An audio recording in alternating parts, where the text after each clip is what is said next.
Perkenalkan, nama saya Irma Santi Lauli dengan NIM 2004-2019.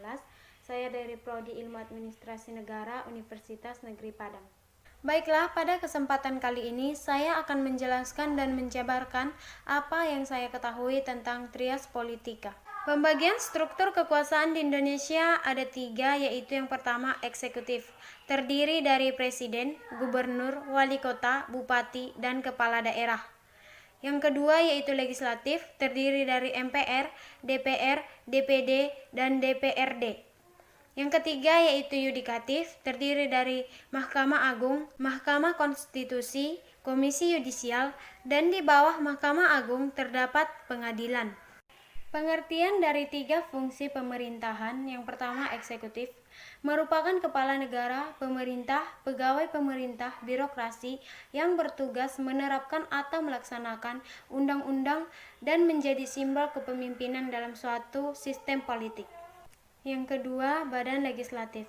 Badan legislatif merupakan badan yang bertugas membuat undang-undang dan kebijakan. Badan legislatif meliputi Dewan Perwakilan Rakyat, Dewan Perwakilan Daerah, dan Majelis Perwakilan Rakyat. Badan legislatif berkembang dalam fungsi penyelidikan dan juga kontrol atas kinerja eksekutif. Teori-teori fungsi negara. 1. Menurut John Locke, fungsi legislatif, fungsi eksekutif, dan fungsi federatif.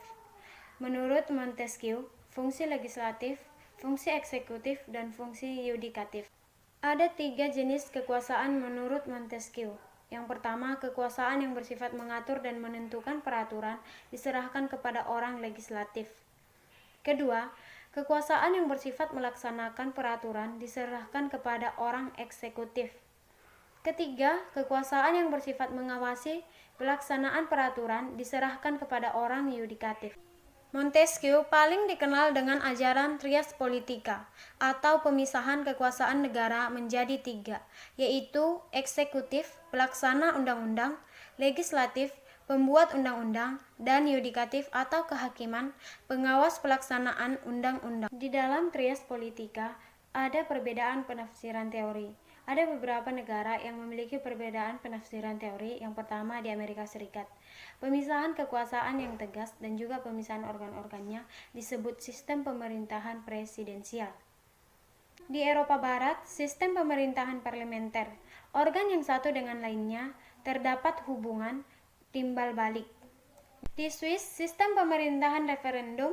Badan eksekutif hanyalah badan pelaksana dari apa yang telah digariskan oleh badan legislatif. Di dalam trias politika juga terdapat pemisahan kekuasaan menurut Gabriel A. Almond. 1. Fungsi pembuatan aturan, kedua fungsi aplikasi aturan, dan ketiga adalah aturan fungsi adjudikasi. Jenis perwakilan yang terdapat dalam trias politika yang pertama yaitu perwakilan politik. Dibuktikan dengan adanya pemilihan umum. Yang kedua, perwakilan fungsional, yaitu menggunakan mekanisme pengangkatan. Kategori perwakilan yang pertama yaitu independen, partai, rakyat, dan juga pemerintah. Indonesia, lembaga yudikatif. Seperti kita ketahui bahwa Indonesia adalah negara hukum, lembaga yudikatif berfungsi untuk mengadili penyelewengan pelaksanaan undang-undang. Sistem lembaga yudikatif negara demokratis terbagi menjadi 2, yaitu yang pertama, sistem common law, yang kedua sistem civil law atau hukum perdata umum. Di Indonesia ada beberapa sistem hukum yang berlaku. Yang pertama yaitu sistem hukum adat atau hukum tidak tertulis.